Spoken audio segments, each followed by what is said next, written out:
Hi friends, welcome to Saritha's vlog. எல்லாரும் எப்படி இருக்கீங்க? நல்லா இருக்கீங்களா? இன்னைக்கு வந்து பாத்தீங்கன்னா நான் ரவா வச்சு பொங்கல் செய்ய போறேங்க. ரவா பொங்கல் தான் செய்ய போறேன். இது எல்லாருக்குமே செய்ய தெரியும். நான் எப்படி செய்யறேங்கிறத தான் உங்களுக்கு வீடியோ போட்டிருக்கேன்.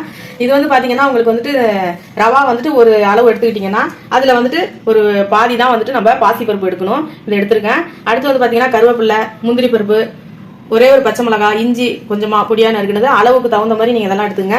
நான் ஒரு ஸ்பூன் போல நெய் எடுத்திருக்கேன். ஜீரகம் கொஞ்சம், மிளகு கொஞ்சம், உப்பு, தண்ணி, இவ்வளவுதாங்க இதுக்கு தேவையான பொருள். ஃபர்ஸ்ட் எப்படி செய்யலாம்னு பார்க்கலாம் வாங்க.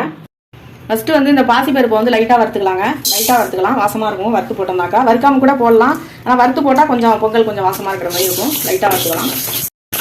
ரொம்ப சவக்க இல்லை, லைட்டா வறுத்துக்கலாம். நல்லா வந்துட்டு இந்த பாருங்க, ஆயில் பருக்க நல்லா வறுத்தாச்சு. இப்போ வந்து நம்ம இதை வேற பாத்திரத்துல மாத்திக்கலாம். பாருங்க, பாசிப்பருப்பை வறுத்துட்டு இந்த குக்கர்ல வந்து நான் கழுவிட்டு 2 வாட்டி கழுவிட்டேன், அதை போட்டேன். இப்போ வந்து பாத்தீங்கன்னா இது நான் இதால தான் பாசிப்பருப்பு நான் எடுத்தேன். உங்களுக்கு வந்து இதால ஒரு 3 இது அளவு வச்சிங்கன்னா உங்களுக்கு வந்து போதும்.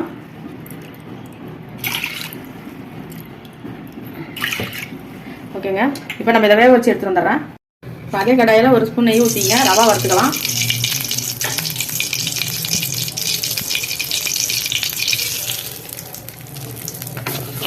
ரவா வந்து எப்போதும் நம்ம உப்புமாவுக்கு எப்படி வறுப்போமோ அப்படி வறுத்துக்கலாங்க. ரவா வறுத்தாச்சு, அவ்வளோதான். அது பாருங்க, நல்லா வறுத்தாச்சு. இப்போ வந்து நம்ம இதை மாற்றிக்கலாம் வேறு பிளேட்டில். கொஞ்சமாக நெய் ஊற்றிங்க. கொஞ்சமாக நெய் ஊற்றிட்டு கொஞ்சமாக எண்ணெய் ஊற்றிக்கலாங்க. ஒரே நெய்யிலேயே தான் செய்யணும்னு அவசியம் கிடையாது.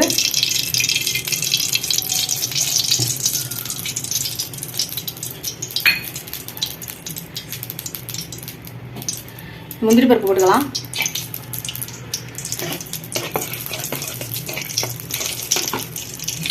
மிளகு கொஞ்சம், முந்திரி பருப்பு கொஞ்சம் சவந்த உடனே மிளகு போட்டுக்கலாம். மிளகா 1-2 நீங்கள் உடச்சி கூட போட்டுக்கலாம். ஜீரகம், இஞ்சி கொஞ்சோண்டு துருவி வச்சிருக்கேன். ஒரே ஒரு பச்சை மிளகா,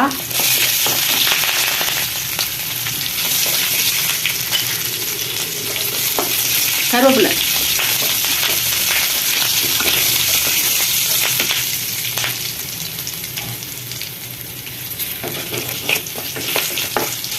இப்போ வந்து பார்த்தீங்கன்னா நல்லா மிளகு ஜீரகம்லாம் வெடிச்சிருச்சு.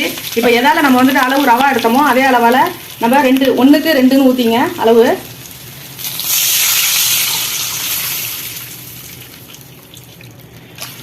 அவ்வளோதாங்க.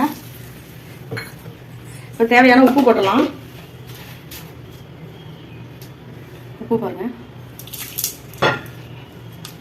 அவ்வளோதாங்க. இது வந்து தண்ணி கொஞ்சம் கொதிக்கட்டும். நம்ம வந்துட்டு இப்போ பைத்தம்பருப்பு வேக வச்சிருக்கோம்ல, அது எப்படி இருக்குன்னு பார்க்கலாம்.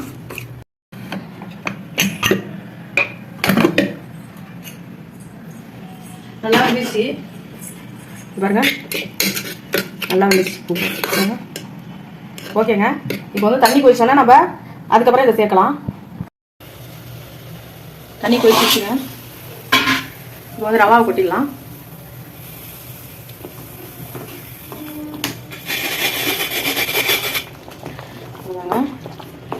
இப்போ வந்துட்டு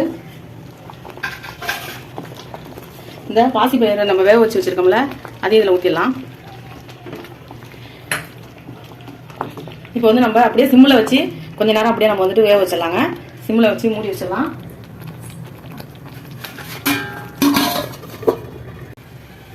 இப்போ பொங்கல் ரெடி ஆகிடுச்சான்னு பார்க்கலாங்க. நான் இடையில ஒரு வாட்டி வந்து கிண்டி விட்டாங்க. ஏன்னா வந்துட்டு அப்படியே வந்துட்டு அடி பிடிச்சிருவோம். அதனால அவ்வளோதாங்க, பொங்கல் ரெடி ஆயிடுச்சு. சூப்பரானது, சூப்பராக ஒரு பொங்கல் ரெடி ஆயிடுச்சு. இது ரெடி ஆயிடுச்சான்னு பார்க்கறதுக்கு வந்து பார்த்தீங்கன்னாக்கா இப்படி தொட்டு பார்த்தீங்கன்னா அந்த கையில் ஒட்டாதுங்க.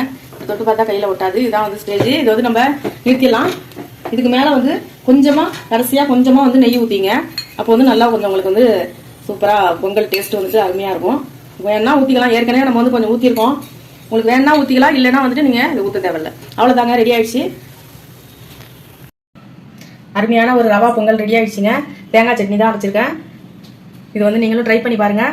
எப்படி இருந்துச்சுன்னு சொல்லிட்டு எனக்கு கமெண்ட் பண்ணுங்க. இந்த வீடியோ உங்களுக்கு பிடிச்சிருந்தா லைக் பண்ணுங்க, ஷேர் பண்ணுங்க, சப்ஸ்கிரைப் பண்ணுங்க. நன்றிங்க.